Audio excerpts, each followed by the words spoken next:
الحمد لله نحمده ونستعينه ونستغفره ونؤمن به ونتوكل عليه ونعوذ بالله من شرور أنفسنا ومن سيئات أعمالنا من يهده الله فلا مضل له ومن يضلل فلا هادي له ونشهد أن لا إله إلا الله وحده لا شريك له وأشهد أن محمدا عبده ورسوله أرسله بالحق بشيرا ونذيرا وداعيا إلى الله بإذنه وسراجا وقمرا منيرا لقد قال الله تعالى في كلامه المجيد والفرقانه الحميد أعوذ بالله من الشيطان الرجيم بسم الله الرحمن الرحيم وقضى ربك ألا تعبدوا إلا إياه وبالوالدين إحسانا إما يبلغن عندك الكبر أحدهما أو كلاهما فلا تقل لهما أف ولا تنهرهما وقل لهما قولا كريما واخفض لهما جناح الذل من الرحمة وقل رب ارحمهما كما ربياني صغيرا. عن ابن عمر رضي الله تعالى عنه قال قال رسول الله صلى الله عليه وسلم رضا الرب في رضا الوالد وسخط الرب في سخط الوالد صدق الله العظيم. আলহামদুলিল্লাহ, সমস্ত প্রশংসা সেই মহান রব্বুল আলামিনের দরবারে যে আল্লাহ পাক রব্বুল আলামিন আমাদেরকে মাগরিবের নামাজের পরে একটি দিনে মজলিসে কিছু কথা বলা এবং শোনার মতো যে আল্লাহ পাক রব্বুল আলামিন তৌফিক দান করলেন, সে আল্লাহ পাক রব্বুল আলামিনের দরবারে শুকরিয়া। সবাই বলুন আলহামদুলিল্লাহ। সেই নবীর উপর দরুদ প্রেরণ করি সাইয়্যিদুল মুরসালিন খাতামুন নবিয়্যিন জনাবে মুহাম্মদুর রাসূলুল্লাহ সাল্লাল্লাহু আলাইহি ওয়াসাল্লাম। আমি সূরাতুল বানী ইসরাঈল থেকে 23 নম্বর এবং 24 নম্বর আয়াত তেলাওয়াত করেছি এবং রাসূল সাল্লাল্লাহু আলাইহি ওয়াসাল্লামের অসংখ্য অগণিত হাদিস থেকে তিরমিজি শরীফের একটি হাদিস তেলাওয়াত করেছি। সূরাতুল বানী ইসরাঈলের এই দুইটা আয়াত এবং রাসূলের একটি হাদিস, এই দুইটা আয়াত এবং হাদিস দিয়ে আমি যে বিষয় নিয়ে আজকে আপনাদের সম্মুখে আলোচনা করার চেষ্টা করতেছি, তো আমি যে বিষয় নিয়ে আজকে আপনাদের সম্মুখে কথা বলার চেষ্টা করতেছি সেটা হলো পিতামাতার খেদমত। পিতামাতার খেদমত করলে আসলে কি উপকার এবং কি লাভ হয়, এবং পিতামাতার অবাধ্য হলে বদদোয়ার দ্বারাই পিতামাতার কি ক্ষতি হয়, এই দুইটা বিষয়ে যতক্ষণ পর্যন্ত সময় পাই এই দুইটা বিষয় নিয়ে আমি আপনাদেরকে বোঝানোর চেষ্টা করব ইনশাআল্লাহ তাআলা। তো আমরা কয়েকদিন ধরেই জানি যে এখানে একটা কোরআনের মাহফিলের আয়োজন করা হবে। তো একটা দুঃখজনক বিষয় হলো, আপনারা খুব খেয়াল করবেন, বর্তমান সময়ে মানুষ টাকা দিয়ে জাহান্নাম কিনে, কিন্তু বিনা পয়সায় মানুষ জান্নাত কিনতে চায় না। কথা বলেন ঠিক কিনা? মানুষ টাকা দিয়ে কিভাবে জাহান্নাম কিনে? যে কোনো গুনার কাজ করতে গেলে অবশ্যই তার টাকার প্রয়োজন। টাকার প্রয়োজন কিনা বলেন? নিশা বলেন, পাপ, যে কোনো পাপের যে কোনো কাজ করতে গেলে টাকার প্রয়োজন আছে।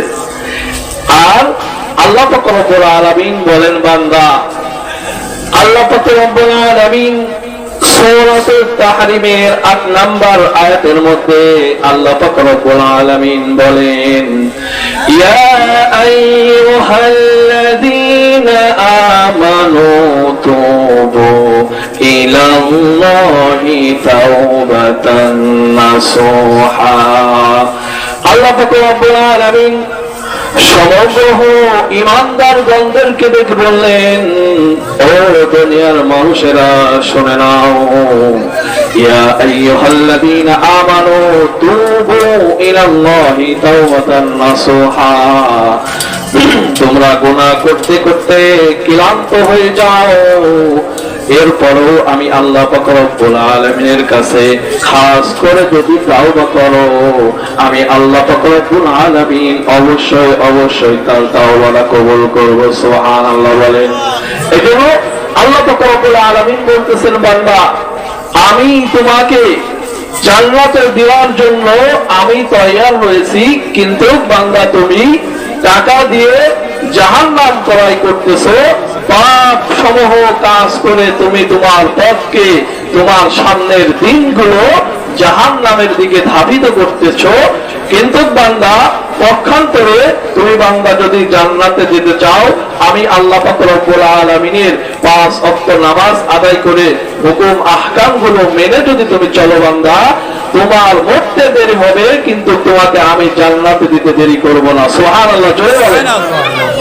তাহলে এইখানে যদি আমি যে কথার দ্বারা এই কথা আসলো, এই জায়গায় যদি কোনো প্রচার ছাড়াই যদি এখানে কোনো গানের মঞ্চ অথবা অন্য কোনো নাট্য, অন্য কোনো জিনিসের আয়োজন যদি করা হতো, তাহলে বলেন তো মাইকেন ছাড়াও এখানে মানুষ ধরানো যেত? বলেন তো ধরানো যেত? বলেন।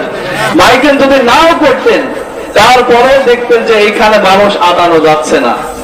কিন্তু ওই কাজগুলো যদি করা হতো, হাদিস শরীফের মধ্যে আসছে, যেই ব্যক্তি যেইখানে যে স্থানে আমি আল্লাহ পাক রব্বুল আলামিনের কথা হয়, যেই মানুষগুলো শুরু থেকে শেষ পর্যন্ত আমার এই হাদিস এবং কোরআনের কথাগুলো শ্রবণ করে শোনে, আমি আল্লাহ পাক রব্বুল আলামিন ওই সমস্ত বান্দাদের কবুল হজ করলে যে রকম সওয়াব হয়, নফল ইবাদত বন্দেগী করলে যে রকম সওয়াব হয়, নেকি হয়, ওই বান্দাগুলো একদম শুরু থেকে শেষ পর্যন্ত তার আমল নামায় নফল ইবাদত বন্দেগী করার সওয়াব লিখতে থাকে। সুবহানাল্লাহ জোরে বলেন।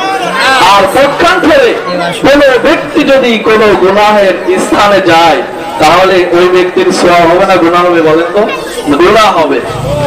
এই জন্য মানুষ এখন শুধুমাত্র তারা টাকা দিয়ে জাহান্নাম ক্রয় করতেছে, কিন্তু তারা বিনা পয়সায় যে জান্নাত ক্রয় করবে সেটা করতে চায় না। তো আমি ওইদিকে যাব না। আমি পিতামাতার সম্পর্কে আমি যে আয়াত দুইটা তেলাওয়াত করেছি, ওই দুইটা আয়াত নিয়ে আর হাদিস নিয়ে আমি আপনাদের সম্মুখে কথা বলবো।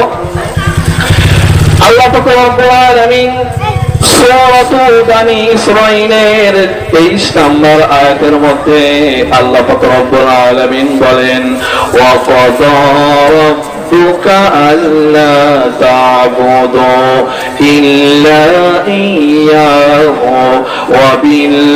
وبالوالدين إحسانا إما يبلغن عندك الكبر أحدهما أو كلاهما فلا تقل لهما أف ولا تنهرهما وقل لهما قولا كريما الله رب العالمين সূরাতু বনী ইসরাঈলের 23 নম্বর আয়াতের মধ্যে আল্লাহ পাক রব্বুল আলামিন বলেন ওয়াকাদা রাব্বুকা আল্লা তা'বুদু ও দুনিয়ার মানুষেরা শুনে নাও তোমরা একমাত্র আমি আল্লাহ পাক রব্বুল আলামিনের ইবাদত বندگی করবে আল্লাহ পাক রব্বুল আলামিন তার পরবর্তীতে বলেন তোমাদের পিতা মাতার সাথে সুন্দর আচরণ করবে এবং তারা যখন বৃদ্ধা বয়স পর্যন্ত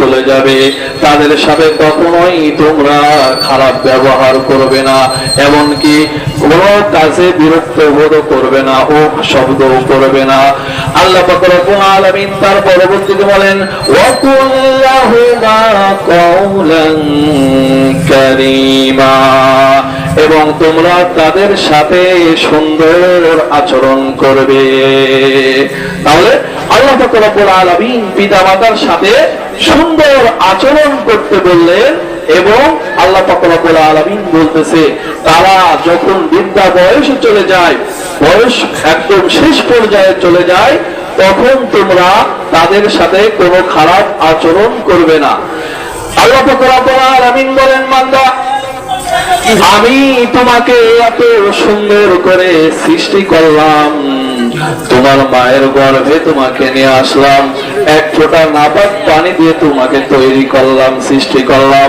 বান্দা তুমি তোমার মায়ের পেটের মধ্যে খাবারের জন্য চিল্লা পাল্লা করতেছিলে আমি আল্লাহ পাক রব্বুল আলামিন তোমাকে কত সুন্দর করে মায়া করে আমি তোমার খাবারের ব্যবস্থা করে দিলাম আল্লাহ পাক রব্বুল আলামিন বলেন ও সন্তান তুমি তোমার মায়ের পেটের মধ্যে খাবারের জন্য কত কষ্ট করতেছিলে ওই সময় আমি আল্লাহ পাক রব্বুল আলামিন তোমার মায়ের নারীটা দিয়ে তোমার নারীর সাথে সংযুক্ত করে দিলাম সুবহানাল্লাহ জোরে বলেন আল্লাহ পাক রব্বুল আলামিন বলেন তোমাকে এত সুন্দর করে আমি খাবারের ব্যবস্থা করে দিলাম তোমার যখন ক্ষুধা লাগে তুমি তোমার মায়ের পেটের মধ্যে নড়াচড়া করো এই নড়াচড়া করার দ্বারাই তোমার মা বুঝতে পারে আমার সন্তানের ক্ষুধা লেগেছে এরকম 1 মাস নয় 2 মাস নয় 9 থেকে 10 মাস পর্যন্ত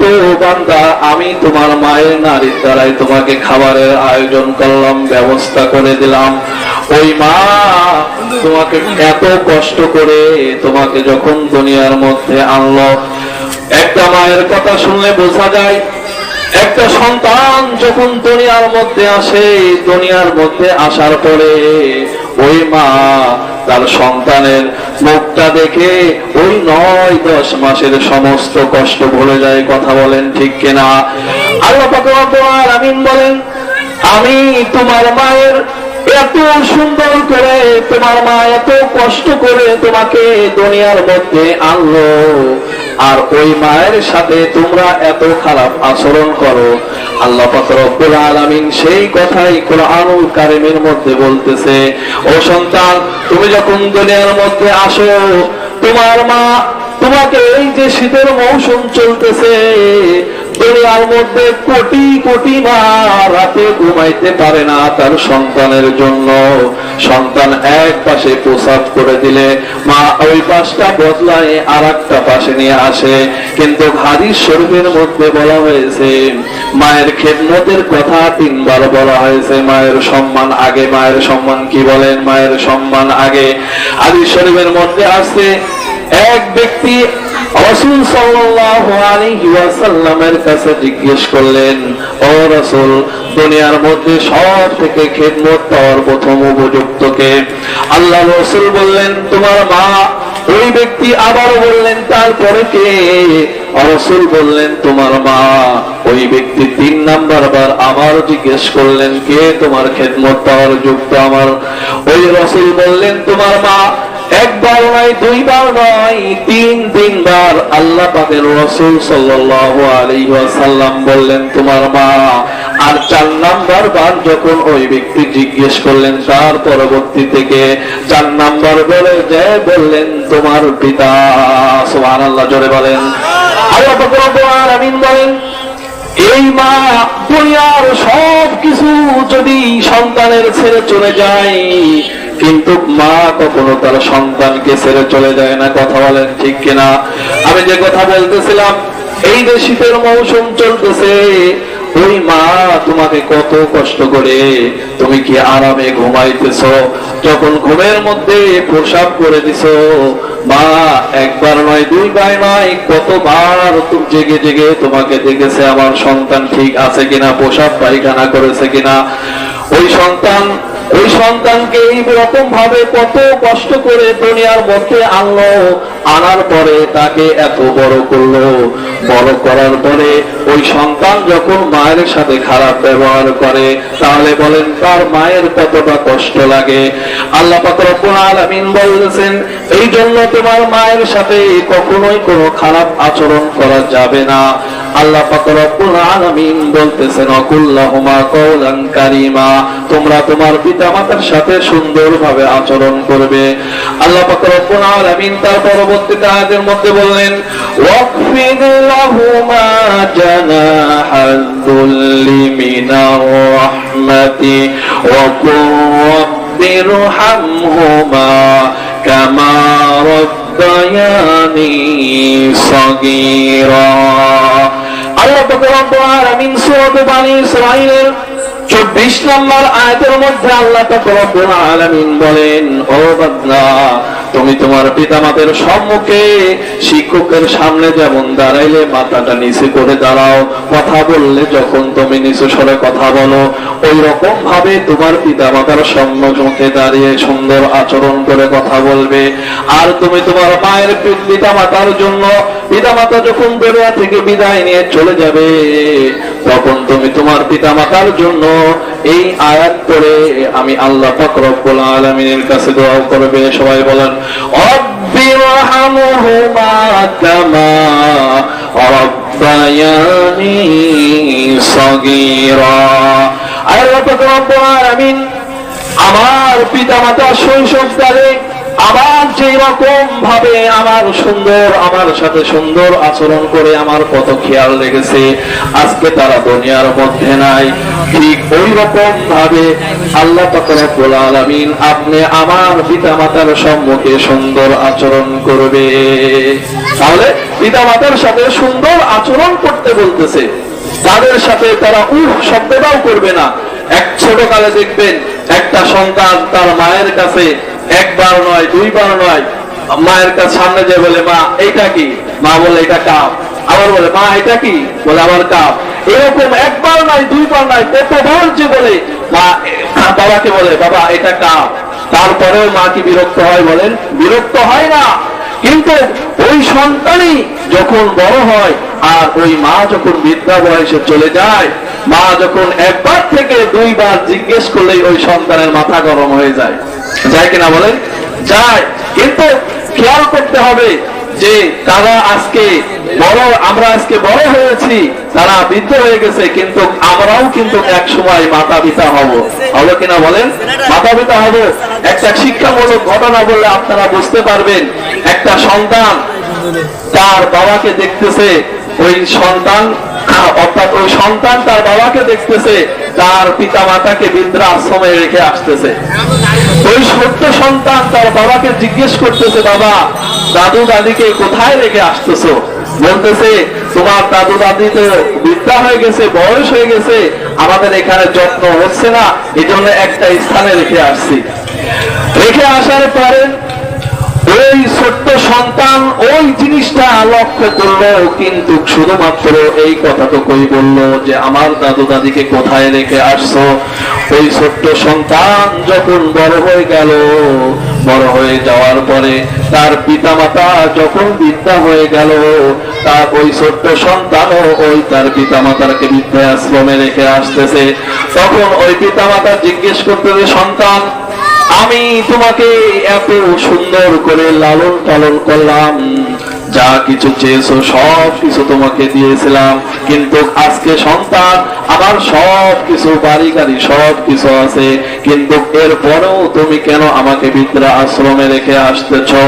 ওই ছোট্ট সন্তান তখন বলতেছে, ও বাবা শুনে নাও, একদিন আমার সম্মুখে তোমার পিতামাতাকে বৃদ্ধা আশ্রমে রেখে আসতেছিলে, বৃদ্ধা আশ্রমে রেখে আসছিলে, অর্থাৎ তাদেরও তো একটা সন্তান তোমার মতো ছিল এবং তাদেরও তো বাড়ি ঘর এবং টাকা পয়সা ছিল, এরপরেও তুমি যা আচরণ করেছো ঠিক ওই রকম আচরণ আমি সন্তান তোমার সাথে আজকে করলাম।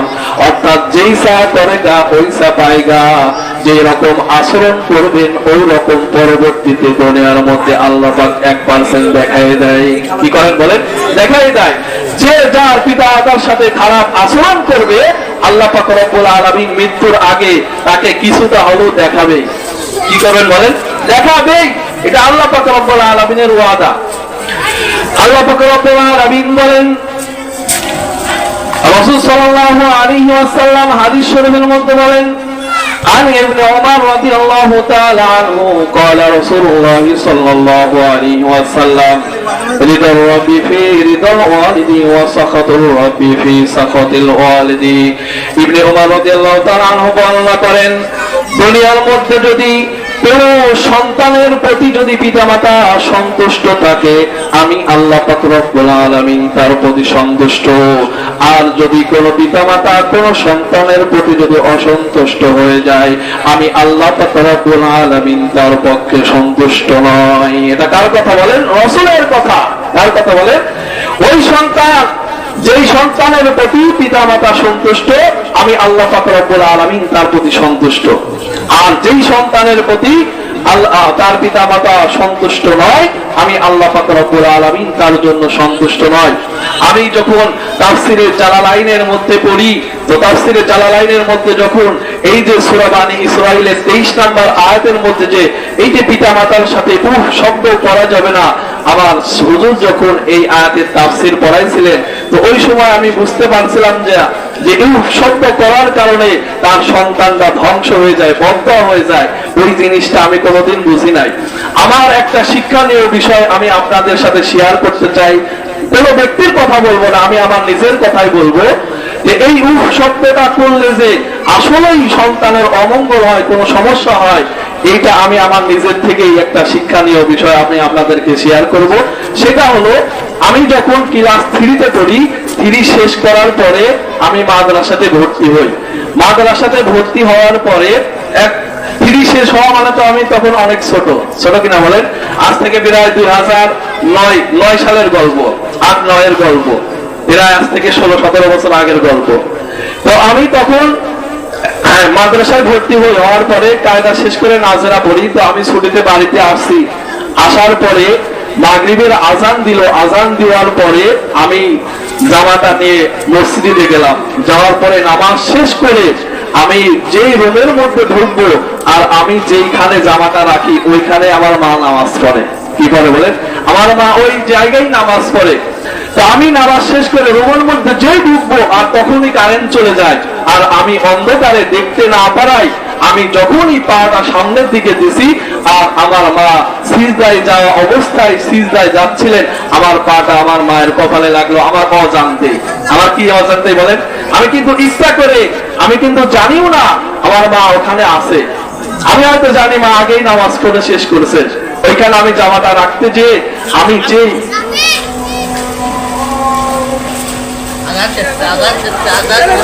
যখন রুমের মধ্যে ঢুকি তো তখন আমার মা আলোটা বন্ধ হয়ে যায়। বন্ধ হয়ে যাওয়ার পরে আমি পাটা সামনের দিকে রাখছি আর আমার মা সিজদার দিকে যায়। আমার অজান্তে আমার পাটা আমার মায়ের মাথায় লেগে যায় আর আমার মা উফ শব্দ করে বেড়ায়, মানে ব্যথা লাগলে যে শব্দটা হয় সেটা হয়ে যাওয়ার পরে আমি দেখতে না পেয়ে লাইট জ্বালায় দেখে আমার মা নামাজ পড়তেছে। আমি ওই সময় অনেক ছোট, তারপরে আমার খুব কষ্ট লাগলো যে আমি দেখলাম না আমার মায়ের পা আমার পাটা আমার মায়ের মাথায় লাগলো। তা আমি ওইটার পরে আমি মাকে বললাম, মা আমাকে মাফ করে দাও। আমি দেখতে পাই নাই, কিন্তু ওই যে মা উহ শব্দ করছে ওই জিনিসটা আমি এখন বুঝতে পারছি। যে সময় তাফসীরটা পড়ে ওই সময়টা অত বুঝতে পারি নাই। তো আমি মাদ্রাসায় চলে গেছি, মাদ্রাসায় যাওয়ার পরে আমি যতই সোজা করে নামাজ পড়ছি তা আমার সিজদাটা বেঁকা হয়ে যায়। একদম আমার নিজের শিক্ষণীয় বিষয় কিন্তু আমি বলতেছি, কোনো ব্যক্তির না। আমি যতই সোজা করে আমি সিজদা দিতে যাই, ওই যে মা সিজদা দিতে গেছিল আর আমি পাওয়াটা যে সামনের দিকে দিছিলাম, আমার ওইটা শব্দ করার কারণে আমার সিজদাটা বেঁকা হয়ে যায়। কি হয়ে যায় বলেন? বেঁকা হয়ে যায়। তো আমার ছাত্র ভাইরা বলতেছে, ভাই আপনার সিজদা তো বেঁকা হচ্ছে, আপনি বেঁকা কেন দিচ্ছেন? আমি বলতেছি আমি তো সোজা করেই দিচ্ছি। আমার হঠাৎ করে মনে পড়লো আমার মায়ের ওই কথাটা। তো সঙ্গে সঙ্গে আমি ওই দিন বিকেলেই মাকে ফোন দিলাম, মা ওদিনকে যে ঘটনা ঘটেছিল ওইটার কারণেই হয়তো আমি যতই সিজদা সোজা করে দিচ্ছি ততই আমার বেঁকা হয়ে যাচ্ছে, মা আমাকে আর একবার তুমি মাফ করে দাও। মা মাফ করে দিল।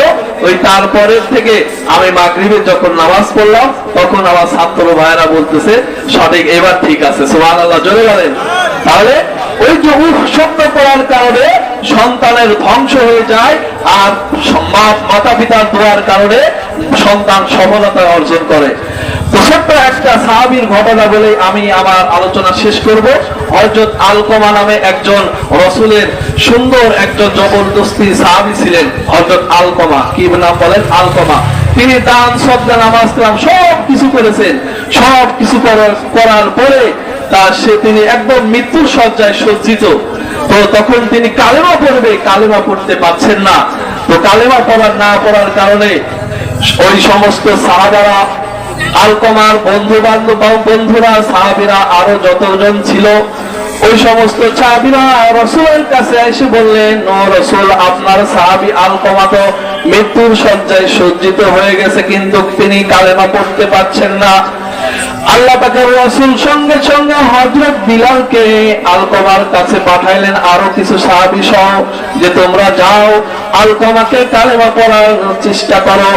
এরকম ভাবে আলকমাকে অনেকবার কালেমা পড়তে বললেন, কিন্তু আলকমা কোনোভাবেই কালেমা পড়তে পারে না।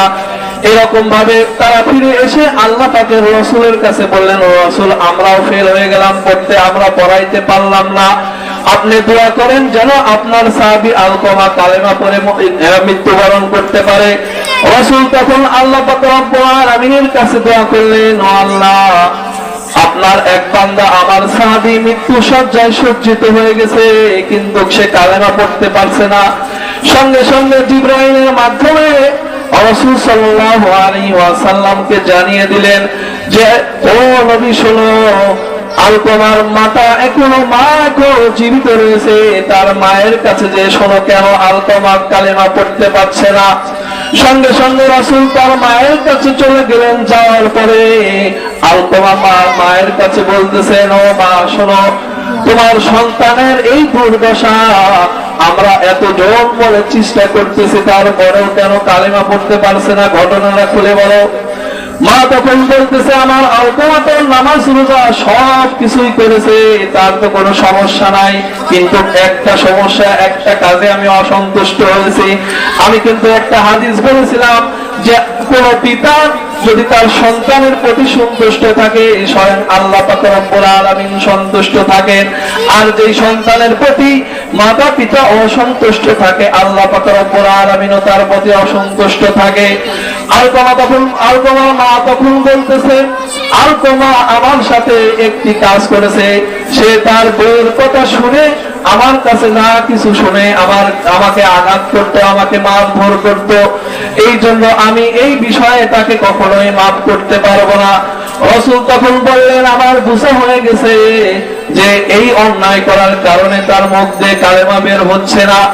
সঙ্গে সঙ্গে রাসূল আবার বললেন, ও আলকমার মা, তুমি আলকমাকে মাফ করে দাও। তার মা বললেন, না না, আমি অনেক কষ্ট পেয়েছি, তাকে মাফ করবো না। আল্লাহর নবী তখন বলল, সাহাবীরা অনেকগুলো কাঠ একত্রিত করো, আলকমাকে এখন জ্বালিয়ে পুড়িয়ে দেব, তার মা অসন্তুষ্ট এই জন্য। তখন সাহাবীরা কাঠ একত্রিত করার পরে তার মা দূর থেকে দেখতেছে আলকমাকে পোড়ানো হবে। আলকমার মা তখন বলতেছে, ও নবী শোনো, আমার সম্মুখে আমার সন্তানকে পড়িয়ে দেবে, এটা আমি কখনোই সহ্য করতে পারবো না।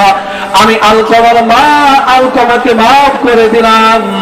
এই কথা বলতে বলতে আলকমা লা ইলাহা ইল্লাল্লাহ মুহাম্মাদুর রাসূলুল্লাহ সাল্লাল্লাহু আলাইহি ওয়াসাল্লাম আলকমা এই কালেমা পড়ার পরে মৃত্যুবরণ করলেন।